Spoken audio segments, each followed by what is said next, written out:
Good afternoon, ma'am. How you doing? Hey, you had mentioned during training camp that you had all pro tackle as one of your wants. How safe is it to add all pro wide receiver? And as a second part to that, what was going through your mind when you knew that play was getting called and when the ball was in the air?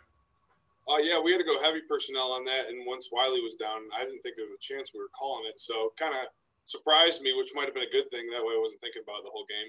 But when it came in, I went and reported eligible, and luckily kind of tricked the defense on the field there, and wide open over there in the end zone. And Pat made me work for that one a little bit, but it's all right. We practice those kind of things, and it was a memory I'll have for life. Let's go next to Matt McMullen. Go ahead, Matt. Hey, Eric. I know you played some tight end way back in the day. I'm just curious the last time you were in the end zone. Last time I was in the end zone, so we ran the veer in high school. I was an outside linebacker for my sophomore and junior year, but we had a tight end package on the goal line, just kind of like throw it up to me in the corner of the end zone. So junior year was probably the last. Before that, freshman year when I played quarterback, got a couple touchdowns. But yeah, I haven't been in the end zone much. Let's go next to Karen Kornacki. Go ahead, Karen. I hope you've watched video of it. You were stunningly, athletic. But I want to ask you about the Patriots. You guys have faced one defensive front, one defensive. The strength of these teams have been on defense, especially up front. When you look at the Patriots, again, they're a strong defensive team. And how do you prepare for them? Like you have Baltimore and the Chargers, or is there something specific about them you prepare for? Well, yeah, they got a good defense. Obviously, they're winning football games, and defense is a big part of that. And, so I think as an O-line, we're just trying to prepare with the same mentality, making sure we're studying, making sure we're watching the film, what they're doing, and just practicing the right way. We practice with a game-like tempo, and I think that's been paying off for us. And to keep that going, it's a challenge, but it's, one we're up for.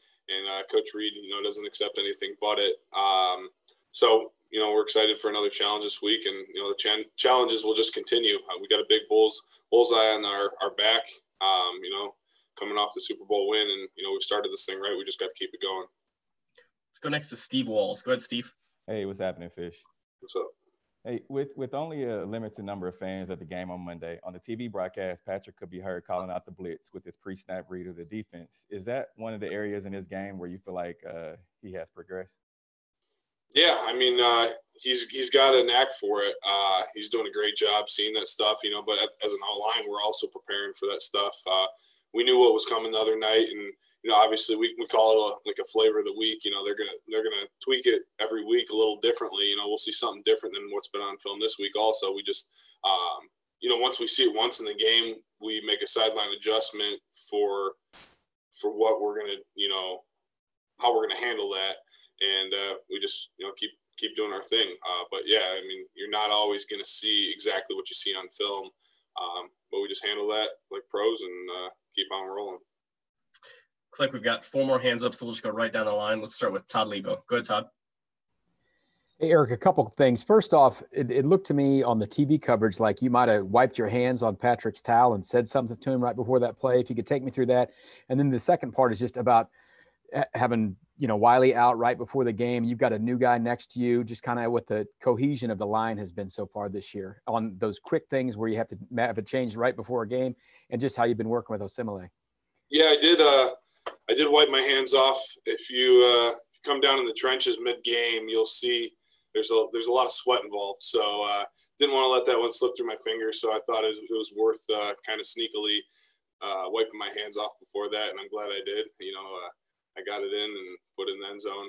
And then, yeah, I think when guys go down, we've been trained for those situations. It's not the first time. I mean, it's the trenches, man. Guys get hurt mid-game. Something happens before game. I think Coach Reed's big thing is, man, when next guy is in, we don't expect any drop-off. Mike came in and did a great job. Playing next to Clutch, he's been great. We got a good thing going. We just got to, keep working, staying consistent, and doing what we do. Let's go next to Pete Sweeney. Go ahead, Pete. Eric, I'd imagine after the touchdown catch, there were some calls with some friends, family, mentors. I was curious if you could tell us your favorite conversation and what it was like. Yeah, I had a lot of texts. It took me probably through yesterday to get back to everybody. I tried to do my best on that. But no, everyone was excited for me. I think, one of the coolest stories about it is, my dad actually mentioned, he's like, I wonder when the last time a tackle and a fullback scored in a game. I'd be curious on that. I have no idea. I don't really know how you figure that stuff out, but I think it was a pretty cool night for me and Sherm to get in the end zone, and especially on Monday Night Football, it's a memory I'll cherish.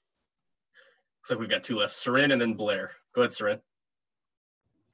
Eric, I'm curious. You mentioned practicing that play, and I think Andy said, you snuck that in. Maybe the times when the media wasn't there, right? Getting some reps in. And Patrick talked about it. Said, he'd thrown it in practice and made you jump once. He wanted to kind of see what your reach was. I'm curious, how many times do you get a chance to practice a play like that?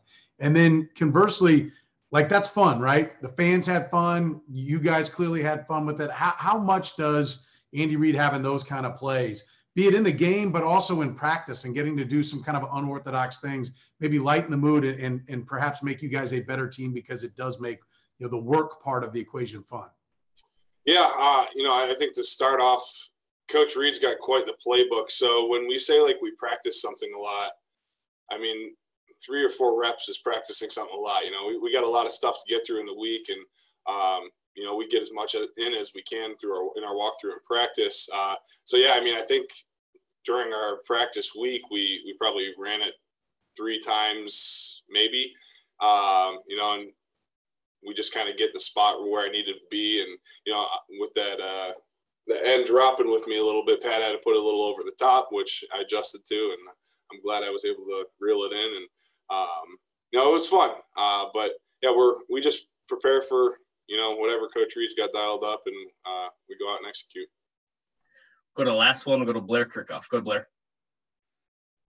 Hey, Eric, when media can go to practice, usually, I guess it's on Fridays, one of the last things we see before we leave is offensive linemen catching passes, and that, you guys are jogging. And I'm just wondering, it looks to us like, man, this is just something to get the blood flowing. But is there some value to that? And did it come in handy when your number was called the other night?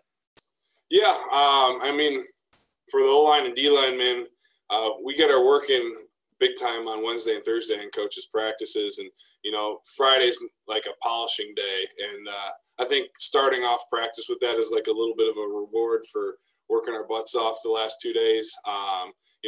It just gets us in a good mindset, ready to just polish all the details on Friday.